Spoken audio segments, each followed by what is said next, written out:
পশ্চিমবঙ্গের বর্তমান পরিস্থিতি নিয়ে উদ্বিগ্ন কেন্দ্রীয় মহিলা কমিশনের সদস্য অর্চনা মজুমদার। গত 5 মাস ধরে মহিলা কমিশনের দায়িত্ব পেয়েছি, তার মধ্যে এতগুলো বাংলায় রিপোর্ট করতে হয়েছে। আগে বাংলায় এই পরিস্থিতি ছিল না। কারা চাইছে বাংলাকে অশান্ত করতে? এখনো পর্যন্ত মালদার মোথাবাড়ির ঘটনায় ইন্ডিভিজুয়াল 7টি অভিযোগ জমা পড়েছে। এছাড়াও এসেছে প্রচুর মহিলা স্বাক্ষরিত পিটিশন। আজ মোথাবাড়ি এলাকায় যাবেন কেন্দ্রীয় মহিলা কমিশনের সদস্য অর্চনা মজুমদার। ইতিমধ্যে তিনি মালদায় এসে পৌঁছেছেন। মোথাবাড়িতে যাওয়ার আগে মালদার সার্কিট হাউসে সংবাদ মাধ্যমকে এই কথা বলেন তিনি।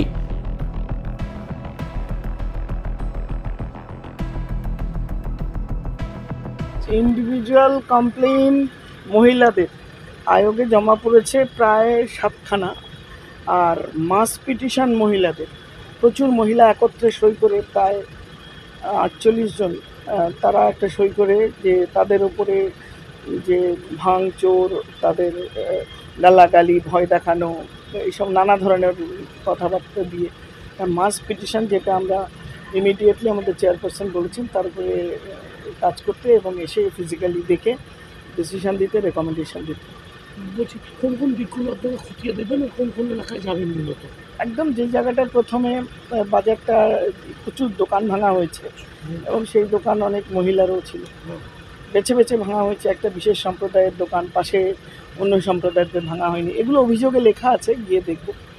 তারপরে ওখান থেকে প্রায় 1.5 কিলোমিটার দূরে দুটো এরিয়া আছে যেখানে কিছু বাড়িঘর, ওটাও বেছে বেছে এবং অত্যাচার এগুলো আছে এখনও অবধি।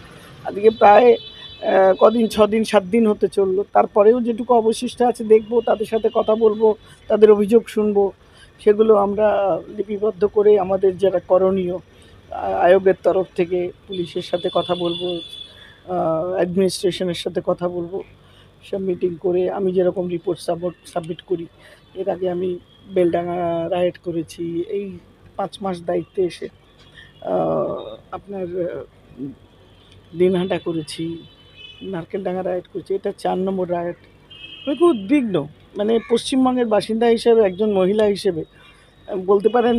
আয়োগে এসে আমার মনে হচ্ছে যে আমার দায়িত্বটা অনেক অনেক বেশি বেড়ে গেছে, কারণ আমরা ছোটোবেলায় যে পশ্চিমবঙ্গের মানুষ হয়েছি, আমরা এরকম মানে 5 মাসে 4 জায়গায় দাঙ্গা কভার করতে হবে স্বপ্নেও ভাবিনি।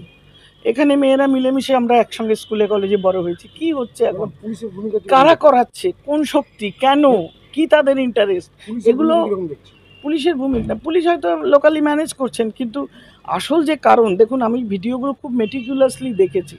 আমার ভিডিওগুলো দেখে মনে হয়েছে এই ছোটো ছোটো বাচ্চা টাচ্চা, এই যাদের দেখছি, এরা কারা?